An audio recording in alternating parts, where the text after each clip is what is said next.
कृष्ण प्रणाम है, मंगल सुंदर साथ, मंगल सुंदर साथ है, मंगल धाम उजास, मंगल सुंदर साथ है, मंगल धाम उजास।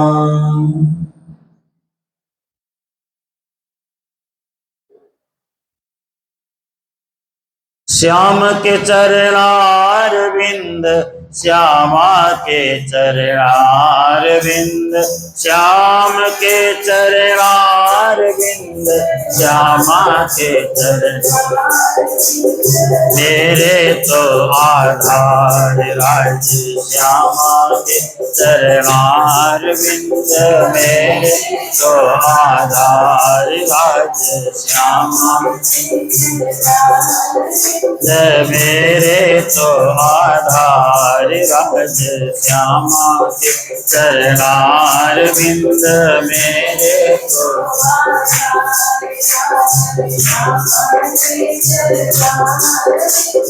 पिया के चरणार बिंद, प्रीतम के चरणार बिंद, पिया के चरणार बिंद, प्रीतम के पिया के चरणार बिंद, प्रीतम के चरणार बिंद, पिया के चरणार बिंद, प्रीतम के चरणार बिंद मेरे तो आधार राज, श्यामा के चरणार बिंद मेरे तो आधार राज, मेरे तो आधार राज, श्यामा के चरणार बिंद मेरे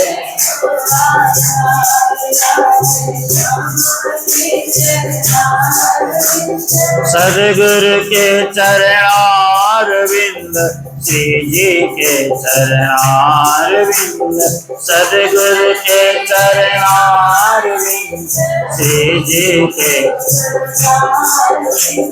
सदगुरु के चरणार बिंद, श्री जी के चरणार बिंद, सदगुरु के चरणार बिंद, श्री जी के चरणार मेरे तो आधार राज, श्यामा के चरणार बिंद मेरे तो आधार राज, श्यामा के बिंद मेरे तो आधार राज, श्यामा के चरणार बिंद मेरे तो आधार राज। श्री कृष्ण कन्हैया लाल, श्री निजानंद स्वामी के, श्री प्राणनाथ प्यारे, श्री महाराजा छत्रसाल, श्री सदगुरु महाराज सर्व सुंदर साथ की, श्री महामती हुक्म कहावत आप, और श्री सापंडल प्रताप, स्नेह सखिए पायो सार, कीनो खोले धनी द्वार, कीनो खोले धनी द्वार। देखो साथ विचार के कथा धनी श्री देवचंद्र, अद्भुत गत धनी धाम के कहा चरणों मति, कहा वर्णों मति मंद, कहे आगम जो शास्त्र में जन्मे जय प्रतिव्यास, सोई भयो हित आय के देखो कर विलास, कहो व्यास राजा प्रति ब्रह्म मुनि न को भेद, प्रगटे कलिजुग माहि ते कहो यथार्थ वेद, तब पूछी नृपे व्यास सो बहु ऋषि तुमलो होए, सनकादिकों को आदि दे कहा तुम ब्रह्म सुन, ब्रह्म मुन ना होए, तब व्यासेंद्र पसो कही ये भय नहीं को जग माए, कार्य कारण पाए के कली में प्रगटे आए, देखो साथ विचार के प्रणाम, सुंदर साजी प्रणाम। महान बुद्धि के सागर सदगुरु महामती श्री प्राणनाथ जी महाराज, जिनके शिष्य महामती लालदास जी हुए, जिन्होंने पहली बीतक की रचना की, और छत्रसाल महाराज के शिष्य स्नेह सखी हुए, स्नेह सखी, जिन्होंने पन्ना में रह करके ये बीतक की रचना की, ये पूर्ण बीतक की रचना की। कुछ कहते जामनगर में रह करके किया, कुछ कहते पन्ना में रह करके किया, लेकिन मूलतः भाषा को देखते हैं तो लगता है कि पन्ना में ही रह करके उन्हें प्रकट किया, क्योंकि अंतिम में छत्रसाल जी का नाम उन्होंने डाला है, छत्रसाल जी के ही शिष्य रहे हैं वो। तो ये ग्रंथ जो बीतक तैयार, इसमें करीब करीब 4000 चौपाइयां हैं। हमारे प्रणामी समाज में बहुत सारे बीतक है, प्रचलित बीतक। प्रचलित बीतक में से पहला बीतक तो प्रकट वाणी है, जिसे आप हम सब श्रवण करते हैं। प्रकट वाणी हम रोज पाठ करते हैं। अवलीला हम जाहिर करें, जीव सुख सैया हृदय धरें, पीछे सुख होसी सबन पसरसी 14 भुवन। उसमें कुछ चौपाई आगे जाने के बाद देवचंद्र जी के पूरी जीवनी है उसमें आगे, प्राणनाथ जी की भी थोड़ी बहुत बातें लिखी है। तो पहली जो बीतक है वो तो प्राणनाथ जी ने स्वयं ही लिखी। दूसरी जो बीतक है वो लालदास जी महाराज ने लिखी है। लालदास जी महाराज से पहले करुणा सखी ने एक बीतक लिखी है, जिसमें मात्र श्रीदेव चंद्र जी की लीला है। वो कहाँ रह करके लिखा उन्होंने गुजरात से आगे दीव बंदर बोलते हैं, वहां रह करके लिखा। उनको कहा गया करुणा सखी, उनका नाम है। और वो जयराम भाई कंसारा थे वो। और उसके बाद लालदास जी की बीतक लिखी गई। लालदास जी के बाद एक और बीतक लिखी गई, वृत्तांत मुक्तावली, जो मैं आप लोगों को सुना चुका हूं। उसके बाद ये बीतक है करुणा सखी कृत बीतक, और इस बीतक का नाम है लीला रस सागर। तो ये बीतक बड़ी मधुर चौपाइयों के द्वारा, बड़ी सुंदर सुंदर चौपाइयों के द्वारा लिखित है, और बहुत नई नई बातें भी आपको सुनने को मिलने वाली है। इसलिए मैं कभी कभी ये बीतक बदल बदल करके सुनाने का प्रयास करता हूं, ताकि हमारे सुंदर साथ को पता चले कि किसने बीतक में किस भाव से लिखा है। लालदास जी ने अपने भाव से लिखा है, वृत्तांत मुक्तावली में अपने ही भाव से लिखा गया है, और ये करुणा सखी बीतक लीला रस सागर में अपने ही भाव से लिखा गया है। इसमें लगभग लालदास जी ने जैसा लिखा उसी प्रसंग के आधार पर यह ग्रंथ तैयार किया गया है। तो बड़ा मधुर चौपाइयों के साथ बड़ी अच्छी अच्छी बातें आप सब सुनेंगे। और हमारा जीवन का जो चक्र है, हर साल भ्रमण करते हुए ये श्रावण का महीना आ ही जाता है, और श्रावण के महीने में आप बीतक कथा का आनंद लेते हैं। देखिए यहाँ पे चौपाई में लिखा है, आइए अब विचार करें, चिंतन करें श्री देवचंद्र जी के विषय में। ऐसा लिखा है, अद्भुत मत धनी धाम की कहा वर्णो मति मंद। मेरी बुद्धि तो बहुत कम है, मैं कैसे वर्णन कर सकता हूं। सदगुरु देवचंद्र जी स्वयं श्यामा जी स्वरूपा है, श्यामा जी की महिमा का मैं कैसे गान कर सकता हूं।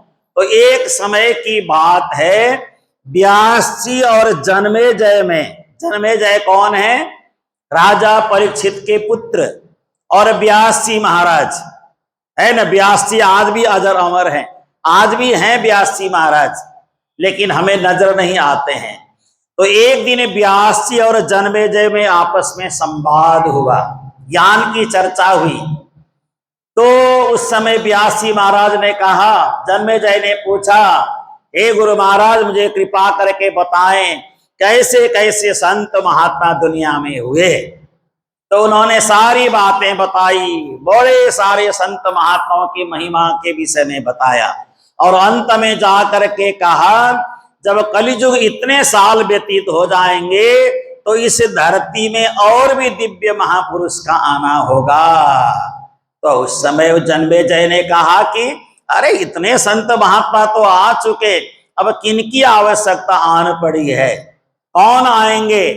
तो उस समय उन्होंने कहा, नहीं नहीं, अभी कुछ दिव्य महापुरुष आएंगे, और अपने ब्रह्मधाम की महिमा का गुणगान गाएंगे। ये सारा प्रसंग माहेश्वर तंत्र में लिखा हुआ है। माहेश्वर तंत्र में सारा प्रसंग का वर्णन है। तो कहो व्यास राजा प्रते ब्रह्म मुनि न को भेद। आप बताइए ब्रह्म मुनि कैसे होते हैं?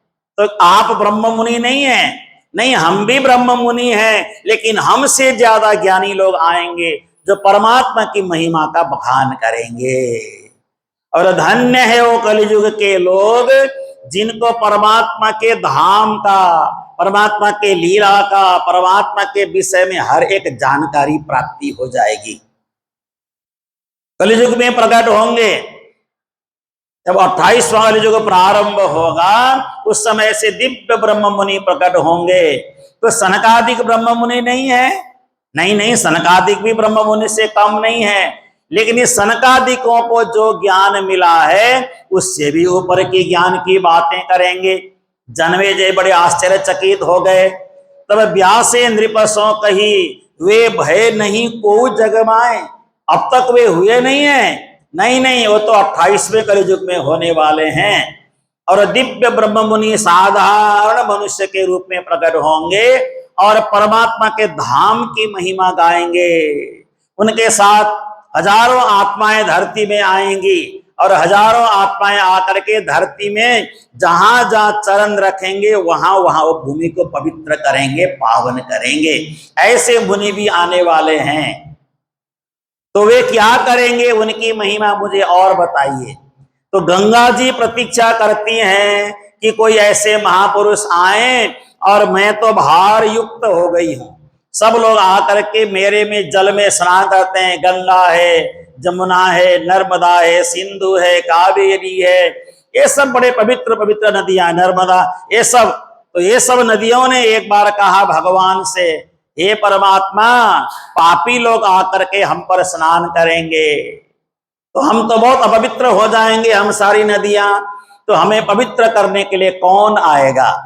तो उस समय उन्होंने कहा, अभाविनो भविष्यन्ति मुनयो ब्रह्म रूपिणः उत्पन्नाये कलिजुगे प्रधान पुरुषाश्रयाः तथा योगेन तान् सर्वान् पूजयिष्यन्ति मानवा यत्रैव तिष्ठते सोपि सदेश पुण्य भाजनम पवित्रम जायते तत्र तद ग्राम नगरम हितम नान्यान्य ब्रह्म विज्ञान अन्य प्रणवे जड़ चेतनान। उन्होंने कहा, अरे नदियों, आप परेशान मत हो। ऐसे ब्रह्म मुनि कलियुग में आने वाले हैं जो आप में आकर स्नान करेंगे।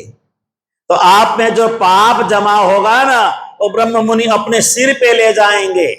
सारा पाप उनके सिर पे चला जाएगा।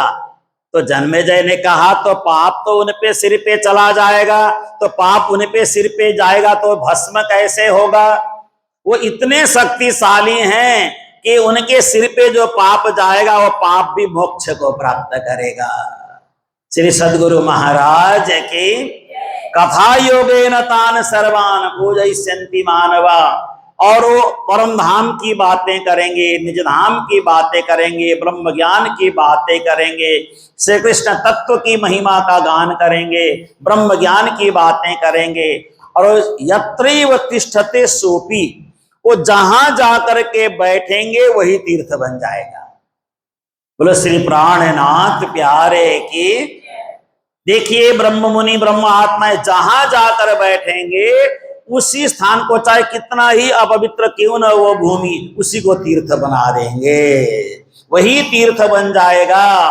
तो ऐसे ब्रह्म मुनि आने वाले हैं क्योंकि पवित्रम जायते तत्र तद ग्राम नगरम हितम। चाहे गांव हो, चाहे नगर हो, कितना ही बड़ा पापियों का शहर क्यों न हो, वहां जाएंगे उस भूमि को भी पवित्र कर देंगे। ऐसे महात्मा लोग प्रकट होने वाले हैं कलियुग में। वो भी दो भुजा वाले होंगे, दो पैर वाले होंगे, सामान्य शरीर वाले होंगे, लेकिन उनकी शरीर के अंदर जो ज्ञान रूपी शक्ति होगी वो सब पाप ताप को जला करके भस्म कर देगी। ऐसा कौन कह रहा है? व्यास जी महाराज और जन्मेजय में दोनों में संवाद हो रहा है। जहां बसते हैं वे मुनि, सोई देश पुण्य प्रधान, पवित्र तहा के नर सवे, परम भक्त बुधवान। देखिए ये चौपाई में लिखा है, जहां वे ब्रह्म मुनि जाकर बस जाएंगे और उस ब्रह्म मुनि के चरणों में जो भी लोग आएंगे सब पवित्र हो जाएंगे, सबको मुक्ति मिल जाएगी। और भूमि को भी पवित्र करेंगे, वहां का कण कण पवित्र होगा, वहां का रग रग पवित्र हो जाएगा। ऐसे ब्रह्म मुनि प्रकट होने वाले हैं। इतना ही नहीं, पवित्र ग्राम नगर सबे कहा इन मुनि को पास, यह विद जन्मे जय प्रत्येक व्यास प्रकाश। नगर है, बस्ती है, जंगल है, जहां भी वे जाकर के बैठेंगे उस भूमि को पवित्र कर देंगे, पावन कर देंगे। क्यों? आइए अब आगे प्रसंग बढ़ाते हैं। मारवाड़ निज देश में उमरकोट शुभ सार, ता नगर मध्य जो रहते हैं ताके भाग्य को नहीं पार। एक मारवाड़ में उमरकोट नाम करके ग्राम है। मारवाड़ क्षेत्र में उमरकोट नाम करके एक छोटा सा ग्राम है। उस ग्राम में कायस्थ कुल में एक परिवार रहते हैं। यहाँ पे बड़ी विधि विधान से समझाया है, बड़ी अच्छी तरह से। तामे कायस्थ कुल विशेष श्री बत्तु मेहता जान, परम पवित्र निर्मल अति भक्ति भाव भगवान। परमात्मा की भक्ति करने वाले दो पति पत्नी रहते हैं और दोनों की उम्र काफी हो चुकी होती, यानी 40 साल के मत्तु मेहता हो चुके होते हैं। 40 वर्ष की उनकी उम्र हो चुकी होती है। घर स्त्री अति पुनित हैं, बाई कुंवर जो नाम, भक्ति भाव भगवान की अहिंस करही काम। बड़े भक्ति भाव में डूबे रहे, अभी टाइम बहुत है, भक्ति भाव में डूबे रहते हैं दोनों दंपति।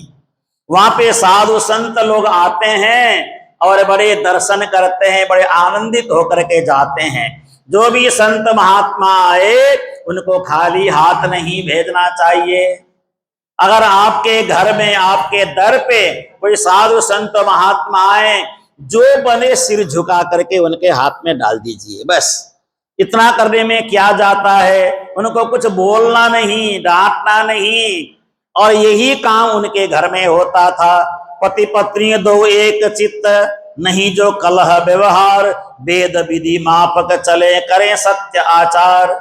दोनों पति पत्नी बड़े प्रेम से रहते हैं, जैसा वेद ने बोला वैसा ही धर्म का आचार व्यवहार करते हैं। पति पत्नी में से पति का नाम मत्तु मेहता है और पत्नी का नाम कुंवरबाई जी हैं। दोनों बड़े प्रेम से रह रहे हैं, बड़े आनंद से रहते हैं और कायस्थ कुल में उन्होंने जन्म लिया है।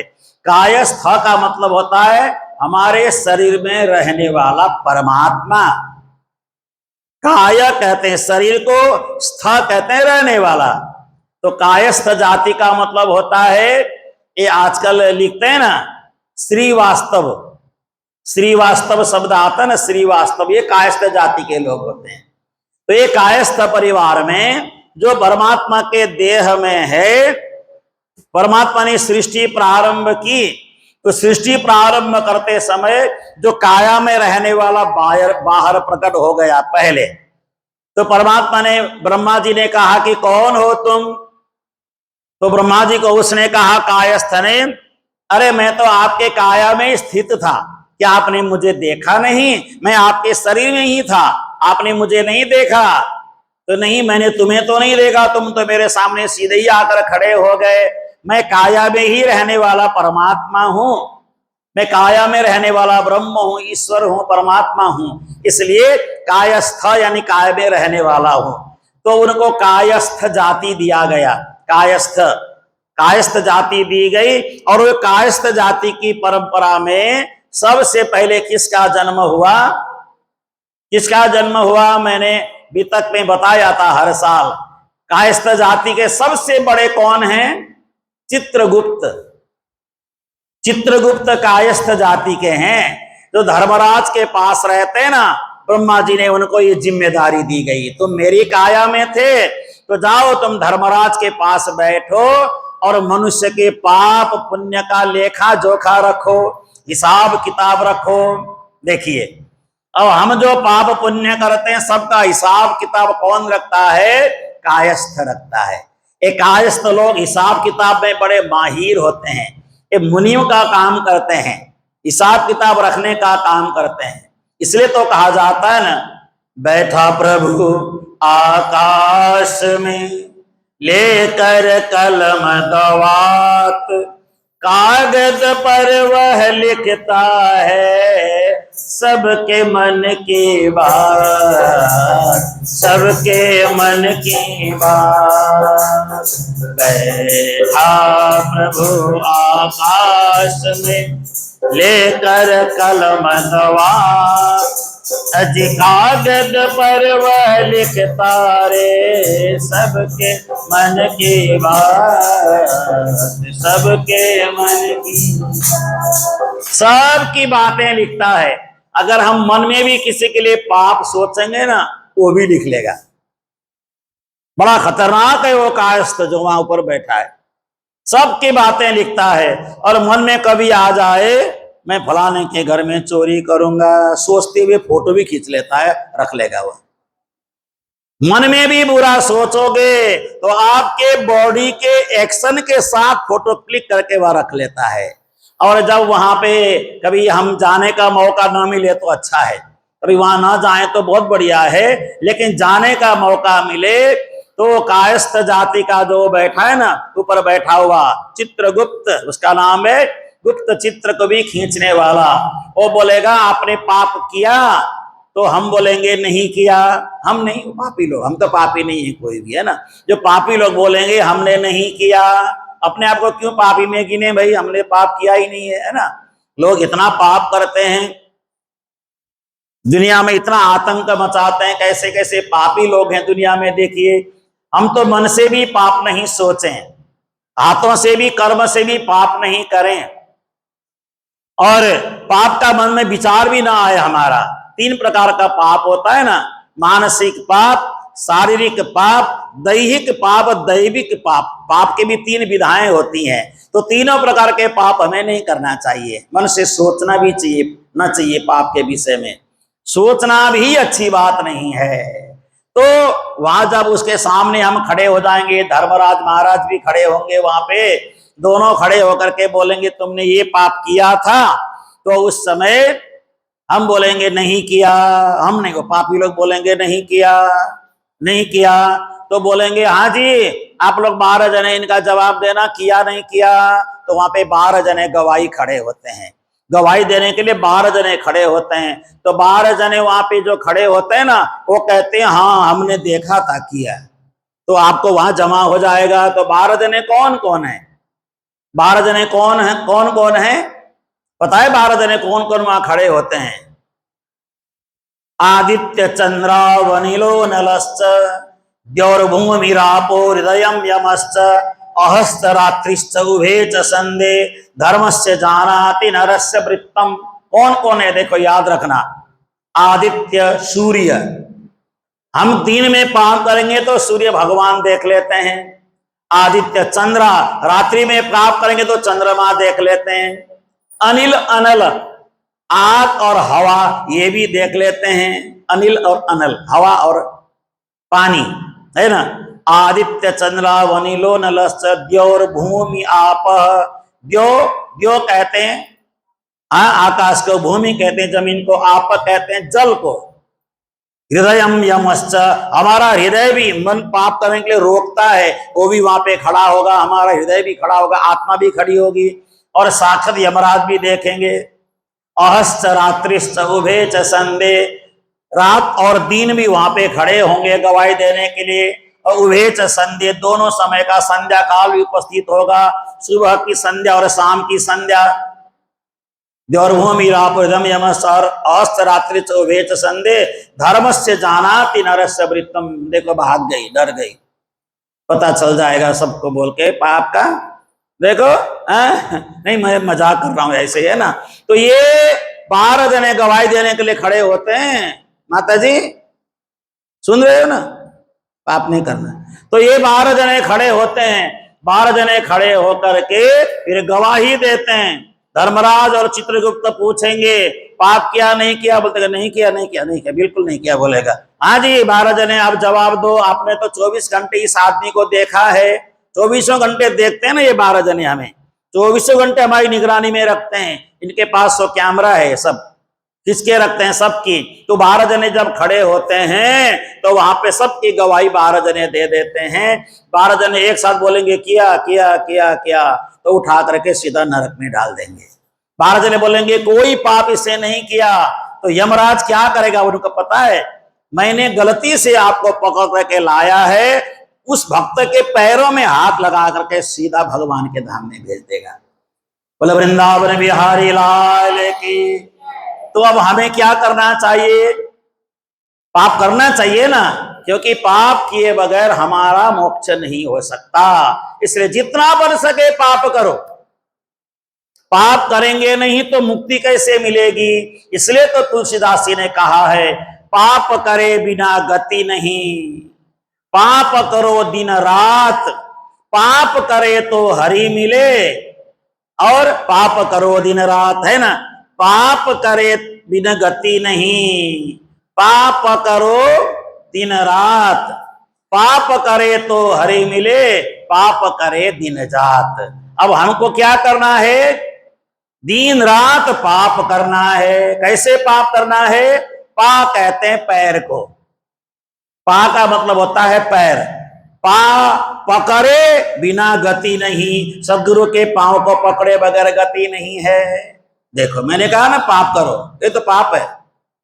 पा पकड़े बिना गति नहीं, सदगुरु के पांव पकड़ करके रखो, परमात्मा के पांव को पकड़ करके रखो। पा पकड़े बिना गति नहीं, पांव पकड़े बिना हमारा गति नहीं है, उद्धार नहीं है। और पाप करे दिन जात, परमात्मा के पैर को पकड़ करके हमारा दिन गुजर जाना चाहिए। पा पकड़े तो प्रभु मिले, पैर पकड़ेंगे तो परमात्मा मिलेंगे, सदगुरु के पैर को पकड़ेंगे तो परमात्मा मिलेंगे। इसलिए क्या करें, पा पकड़ो दिन रात परमात्मा के चरण को पकड़ करके रखो। इसलिए पाप करना चाहिए, है ना। अब ये तो बात तो मैं घुमा घुमा करके सब बोल देता हूं, है ना, जो बोलता हूं वो सच्ची बोलता हूं, झूठ नहीं बोलता हूं। इसलिए पाप करो, है ना। कैसा पाप, परमात्मा के पांव को पकड़ करके बैठो, दिन रात परमात्मा के चरणों को पकड़ करके बैठना चाहिए। कहीं भी उठो बैठो खाओ पियो तो परमात्मा के चरण को निरंतर याद रखना चाहिए, अनवरत उनको याद रखना चाहिए। हमारे यहाँ तो कितनी अच्छी चौपाइयां हैं ना, इन पांव तले पड़ी रहूं, धनी धैन छुड़ाइयो छिन्न, लाख तली लाल एड़िया, मेरे जीव के यही जीवन। कितनी कितनी प्यारी प्यारी चौपाइयां हैं। इन चौपाइयों को याद करो और इन चौपाइयों के माध्यम से परमात्मा के चरणों को पकड़ो। देखिए अब मत्तू मेहता ने काम व्यवहार करना बहुत कम कर दिया है। आज तो हम सिर्फ जन्म करेंगे, फिर उसके बाद सदगुरु की महिमा का गान होगा, फिर आगे जन्म के और प्रसंग का वर्णन है, विस्तार से वर्णन है यहाँ पे। वो कुछ आज कुछ कल मिल करके सुनाएंगे। तो आज जन्म का थोड़ा सा प्रसंग आज ही करेंगे, प्रकट का प्रसंग आज ही करेंगे। तो ताते मत्तू मेहता जिए जो छोड़ियो कुल व्यवहार, मार्ग जो उत्तम वैष्णवी सेवत है करसार। मत्तू मेहता कौर भाई क्या करते हैं, व्यवहार का सारा काम छोड़ दिया, बस साल में एक आध बार व्यापार करते हैं। ये व्यापार करते थे, नहीं तो ज्यादा व्यापार का काम नहीं करते हैं। प्रभु ने बहुत दिया है, गुजारा हो जाएगा। बहुत कमाएंगे तो भी क्या करेंगे, जितना कमा रहे हैं उतना ही बहुत है। ये सोच करके सारा व्यवहार कम करके परमात्मा के भजन में ज्यादा लग करके रहते हैं। बाल मुकुंद जी की सेवा करते हैं, सेवन बाल मुकुंद की करे प्रेम लिए जोर, निष्ठा मति अभंग मन होए न चित मरोर। बाल मुकुंद प्रभु की सेवा करते हैं, चित्त उनका कहीं भागता ही नहीं है। ध्यान करने के लिए बैठते हैं, नेत्र बंद करके जब ध्यान करते हैं ना, इतनी अच्छी चौपाई यहाँ लिखी है, जब ध्यान करने के लिए बैठते हैं उनको ऐसी अनुभूति होती है, बाल मुकुंद जी आकर के जैसे गोद में बैठ गए, ऐसी अनुभूति होती है उनको। देखो लेकिन उस समय आंखें नहीं खोलते हैं। जब अनुभूति होती है तो आंखें खोलते नहीं है। मैं आंखें खोल के देखूंगा तो क्या पता भाग ही जाए। देखो ऐसे प्रेम में भीगे रहते मत्तु मेहता जी। और खटपट कायस्थ सब करे हासी निंदा जोर, पर एक करे प्रेम से सो होय न चित मरोर। कई उनके बिरादरी के लोग कहते हैं काम धंधा छोड़ करके क्या कर रहे हो तुम, अभी तो कमाने की उम्र है, 40-42 साल की उम्र बाबा बनने की साधु बनने की नहीं है। लेकिन वो बोलते हैं नहीं मुझे इसी में आनंद है। बिरादरी के लोग तो खटपट करते ही है ना। हमारी माताएं बहनें कितनी चिंता करती हैं, गुरुजी सब तो ठीक है लेकिन अड़ोस पड़ोसी वाले बहुत बोलते हैं। मैंने कहा अड़ोस पड़ोसी वाले बोले तो आपका क्या बिगड़ेगा, बोलने दो ना, वही तो बोलेंगे, उन्हीं का मुंह दुखेगा। तो अड़ोस पड़ोस वाले बोल के क्या बिगाड़ लेंगे, हमारा कुछ नहीं बिगाड़ते हैं। जितना अड़ोस पड़ोस, मीराबाई को नहीं बोला था अड़ोस पड़ोस वालों ने, लेकिन मीराबाई ने सुना उनका। अड़ोसी पड़ोसी का काम ही आपको ताना मारना है, तो ताना मारेंगे, उनका तो काम है ताना मारना, वो तो लोग बोलेंगे ही। लेकिन इस बातों पर ज्यादा ध्यान नहीं देना चाहिए। आप अपने काम पे लगे रहो, लोग क्या बोलते हैं इस पर आप बिल्कुल चिंता मत करो। उसी समय मत्तु मेहता कुंवर बाई के पवित्र जीवन को देख करके परमधाम में श्री राज महाराज ने सोचा, उमरकोट में एक दंपति रहते हैं, मत्तु मेहता कुंवर बाई परम भक्त रसरूप, उज्ज्वलता इनमें देख के दियो आज्ञा मूल स्वरूप। उनके शुद्ध गृहस्थ आश्रम को देख करके राजी महाराज ने कहा, श्यामा जी एक परिवार है, बड़ा शुद्ध है। राजी महाराज ने कहा एक बड़ा शुद्ध परिवार है, आप वहां जाओ, वहां जा करके पुरुष रूप में आप जन्म लो। ये राजी महाराज ने आदेश दिया। देखिए इस भीतक में बहुत सारी अच्छी अच्छी बातें जो नहीं सुनी वो भी लिखी है। तो राजी ने श्यामा जी को आदेश दिया, जाओ वहां जा करके आप उस परिवार के यहाँ पुत्र रूप में जन्म लो। आपको पता है, राजी महाराज कह रहे हैं आपको पता है पिछले जन्म में आप क्या थे, पिछले जन्म में आप क्या थे, आप मैंने सुना था पहले भी, मत्तु मेहता पिछले जन्म में क्या थे, वृषभान थे, वृषभान। और कुंवर बाई पिछले जन्म में क्या थी, कीर्ति माता। तो आप लोगों ने पिछले जन्म में बहुत साधना की थी कि हमारे घर राधा रानी पुत्री बन करके आए, हमें पुत्र की कोई आवश्यकता नहीं है, स्वयं राधा रानी पुत्री रूप में आए, तो ऐसी प्रार्थना की थी। लेकिन वृषभान जी के घर तो पुत्री बन करके आ गए। अब वृषभान जी के घर के बाद जब आपका जब जन्म हुआ तो आपने प्रार्थना की थी पिछले जन्म में तो पुत्री बन करके आए, इस जन्म में आप हमारे घर पुत्र बन करके पधारे हैं। क्यों? वृषभान जी ने एक दिन देखा, ये बरसाने की लीला है, वृषभान जी ने एक दिन देखा अपनी पुत्री को, राधा रानी को, कि कभी कभी बरसाने में राधा जी श्याम सुंदर का रूप धर लेती हैं। श्याम सुंदर का रूप धारण करके बिल्कुल श्याम सुंदर जैसे ही बन करके रहते हैं, लेकिन उनका वर्ण गौर है। राधा जी का शरीर कैसा है पता है आपको? राधा जी का शरीर सोने जैसा है। गौर का मतलब गोरा नहीं, सोने का जैसा चमकदार उनका श्री विग्रह है। तो एक दिन मोर मुकुट धारण करके त्रिभंगी ललित बना करके बंसी बजाते हुए अपनी बिटिया को देखा, राधा रानी को। वृषभान जी अपनी पुत्री को देख करके मोहित हो गए। अरे ये मेरी बेटी इतनी सुंदर है, इतनी सुंदर है, अगर यही मेरी बेटी पुत्र रूप में आती तो मुझे कितना आनंद होता। अपनी बेटी को पुत्र का रूप धर करके सुंदर बना हुआ देख करके स्वयं मोहित हो गए, कहने लगे काश मेरी पुत्री पुत्र बन करके आती।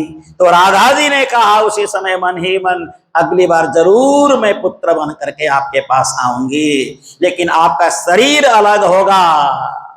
तो यही वृषभान जी कीर्ति माता उमरकोट में क्या बन करके आ गए, मत्तु मेहता कुंवर बाई बन करके आ गए। और वहीं पे सदगुरु देवचंद्र जी का प्राकट्य होता है ना।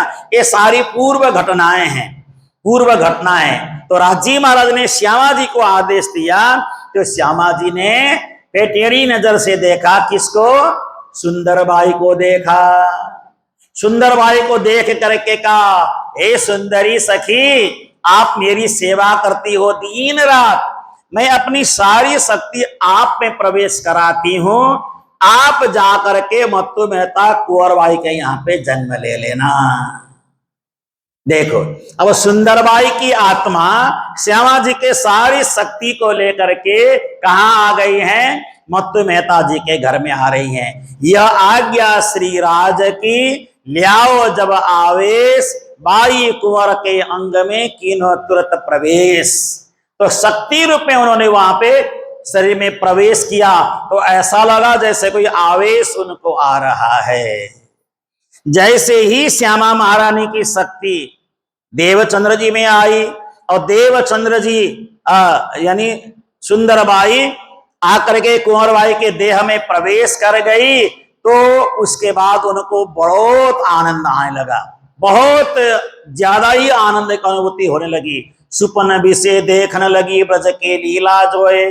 अब कुंवरबाई स्वप्न में ब्रज की लीला देखें, अपने बालक को गोद में खिलाते हुए देखें, कभी कुछ देखें कभी कुछ देखें, तो कभी दधि मंथन की लीला देखें स्वप्न में, तो कभी क्या देखें, दान लीला करते हुए देखें, कभी बाल मुकुंद जी को गोद में बैठा हुआ देखें, है ना, ऐसा देखें, कभी कभी लेटी हुई हैं और बाल मुकुंद जी गोद में चढ़ करके दुग्ध पान कर रहे हैं, ऐसी लीला देखें।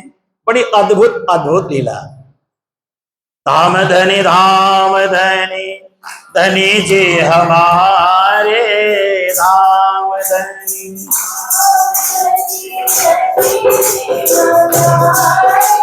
मेहर करो श्री राज श्यामा प्यारे,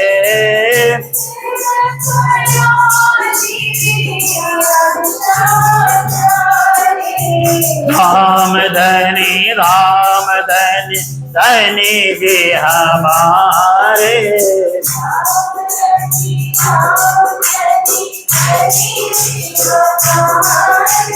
मेहर करो श्री राज श्यामा प्यारे,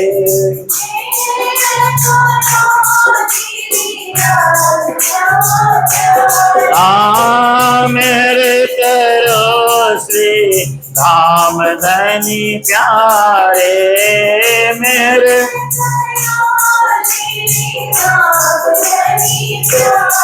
अब देखो बड़ा आनंद आ रहा है, शरीर में एकदम अंग अंग पुलकित हो रहा है। किसके?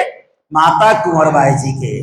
तो बहुत तरह की लीलाएं देखते हैं स्वप्न में। कभी देखते हैं प्रभु आकर के माखन मागत हेत सो ललित स्वरूप सुहाए, त्रिभंगी विग्रह लेकर के माखन मांग रहे हैं। देखो ऐसे ऐसे स्वप्न आने शुरू हो जाए तो क्या कहने। अद्भुत अद्भुत स्वप्न आते हैं। कबहू क बाल कुमारी का जाने मोह सुत आही, मैं गावत हूँ हाल रो ओ झूलत पाल लवाही। कभी कभी कुमारी सखियाएं आती हैं और वहां में बालक लेटा हुआ है और हालरों को मतलब झूला झूला रहे हैं, झूला हिलाते हुए स्वप्न में देखते हैं। कबहू क देखे सुपन में पड़त वेद विप्राय, सूत्रधार ध्वनि कर रहे मोहे देत आशीष बनाए। कभी कभी तो ब्राह्मण वेद पाठ कर रहे हैं, ऐसा स्वप्न दिखता है। बड़ो मोह बड़ो मोद मन में धनी, गद गद अंग प्रकाश, मग्न रहे निज नेम में, दिन दिन बड़े उल्लास। मेहता के आगे कई अपने सुपन की बात, सुन मेहता अचरज भय अद्भुत देख विख्यात।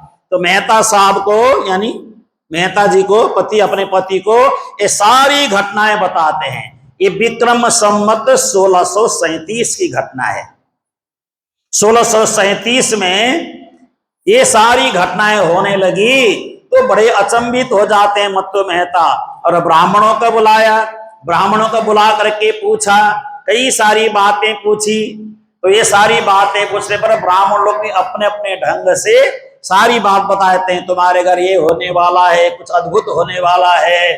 किसी को ज्ञान है तो बता देते हैं, किसी को ज्ञान नहीं है तुम्हारे घर जो भी होगा अच्छा ही होगा बोल के छोड़ देते हैं। क्या बोलेंगे पूर्ण ज्ञान न हो तो जो भी होगा अच्छा होगा, बस खत्म हो गई बात। अच्छा ही होगा बोलने से सब ठीक ही रहता है। तो एक दिन क्या हुआ, एक दिवस बाई कुंवर सेवा बाल मुकुंद करत आप संजा समय बाढ़्यो अति आनंद। एक समय सायंकाल के समय बाल मुकुंद जी की पूजा की। पूजा करने के बाद जैसे बाल मुकुंद जी का जो मंदिर है यहाँ पे लिखा है, उसके ठीक पीछे उन्होंने घर के पीछे एक चौक है, घर के पीछे एक सुंदर चौक बना रखा है उन्होंने। चौक का मतलब आपको समझ में आएगा, मिट्टी से पोत करके बढ़िया जगह बना रखा है। वहां पे तुलसी का बगीचा लगा रखा है, तुलसी जी का बगीचा है, तो लीप पोत करके बढ़िया बना रखा है। सोहे गिरद चबूतरा ताही सेवा पधरा है, तुलसी का स्थान बना करके वहां भी सेवा पधा रखी है। तो बड़े प्यार से तुलसी के मंजरी के बीचों बीच बाल मुकुंद जी को ले जा करके पूजा किया, स्नान किया, फिर लाके अपने सिंहासन में पधराया, संध्या आरती की, आरोग आया और सेज बिछाई और सुंदर सुंदर भोग आरोग आया। सब करने के बाद अब ध्यान करने के लिए बैठ गए। तो उस समय मत्तु मेहता कहीं बाहर गए थे। रात पहर एक लो करे ए विद भजन नित ध्यान, रोज ध्यान करते हैं रात को एक पहर। एक पहर का मतलब होता है 9 बजे तक ना, रात्रि का एक पहर तो 9 बजे तक होता है, तो ध्यान करते हैं बैठ करके। तो ता दिन हति चतुर्दशी मास पौष सोमवार,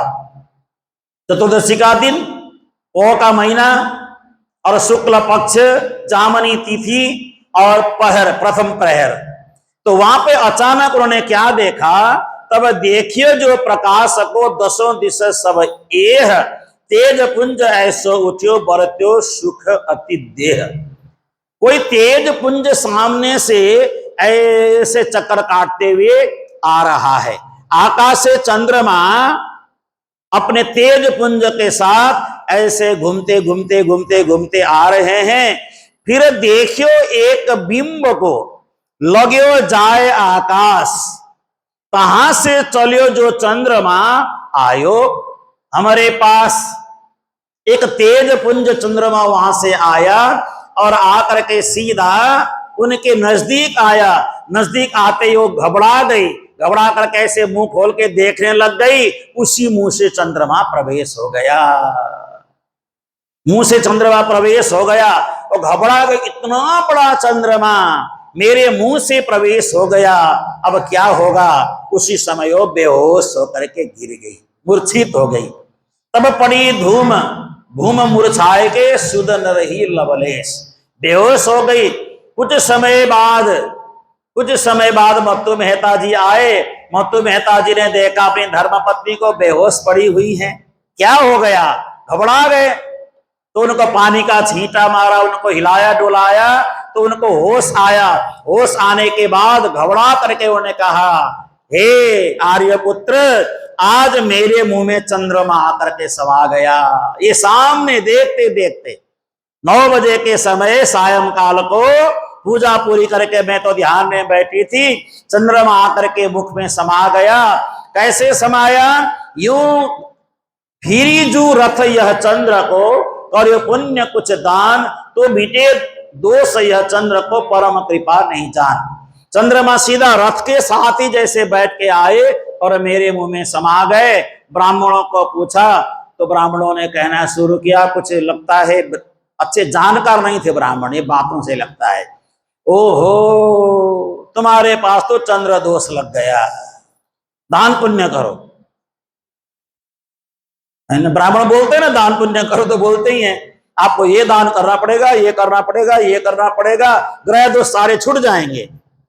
आप ब्राह्मणों तो ये बोलेंगे ही, है ना, तो दान पुण्य करो। तो ये उन्होंने कहा ब्राह्मण हो, ब्राह्मणों ने कहा दान करो। कहीं विप्र ने जो विद मेहता कीनी सोए, जैसा जैसा बोला, क्या पता हो सकता कि चंद्र दोष आ गया हो।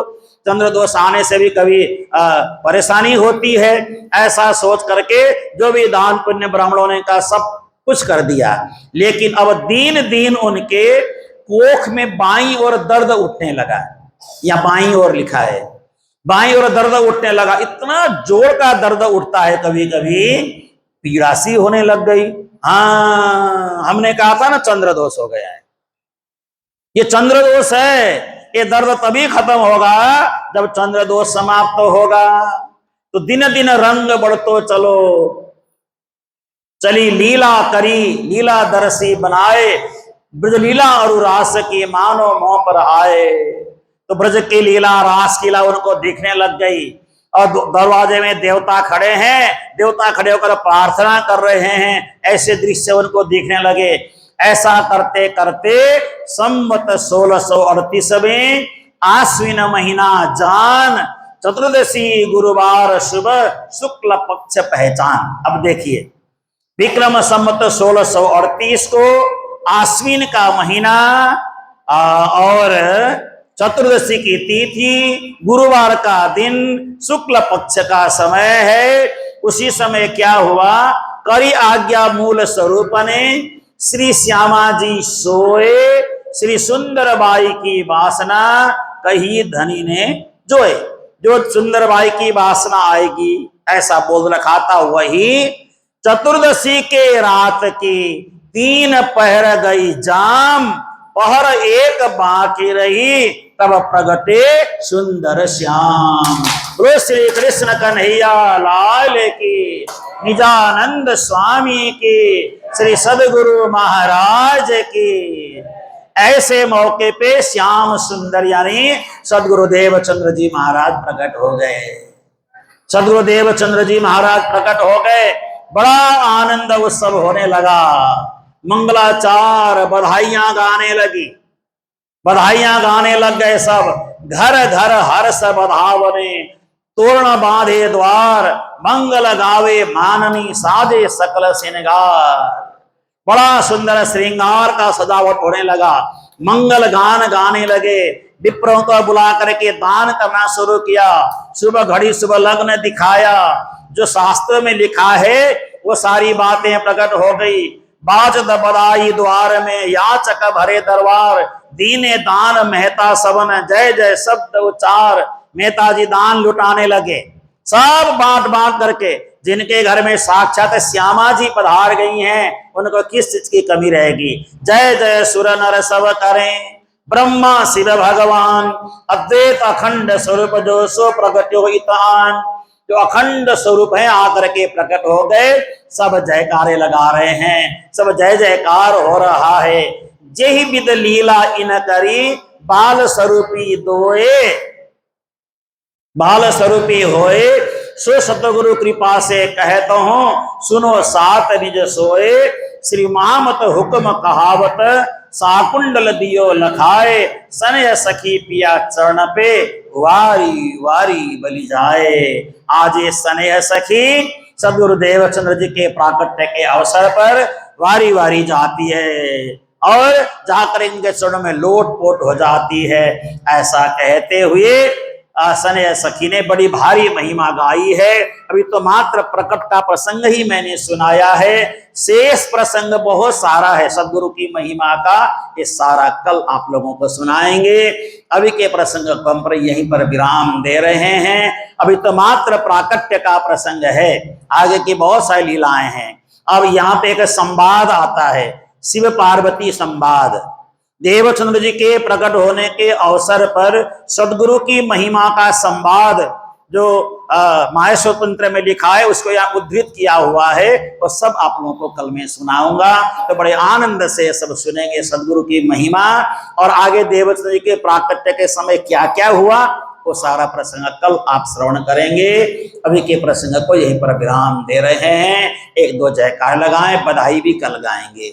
श्री कृष्ण कन्हैया लाल की, श्री निजानंद स्वामी की, श्री प्राणनाथ प्यारे की, श्री सदगुरु महाराज की, सर्व सुंदर साथ की प्रणाम। सुंदर साथ जी चौपाई दोहराएं। श्री महामती हुक्म कहावत, श्री साकुंडल दियो लखाए, सनय सखी पिया चरण पे, वारी वारी बलि जाए, वारी वारी बलि जाए। श्री कृष्ण कन्हैया लाल की, श्री सद्गुरु महाराज, श्री निजानंद स्वामी की जय।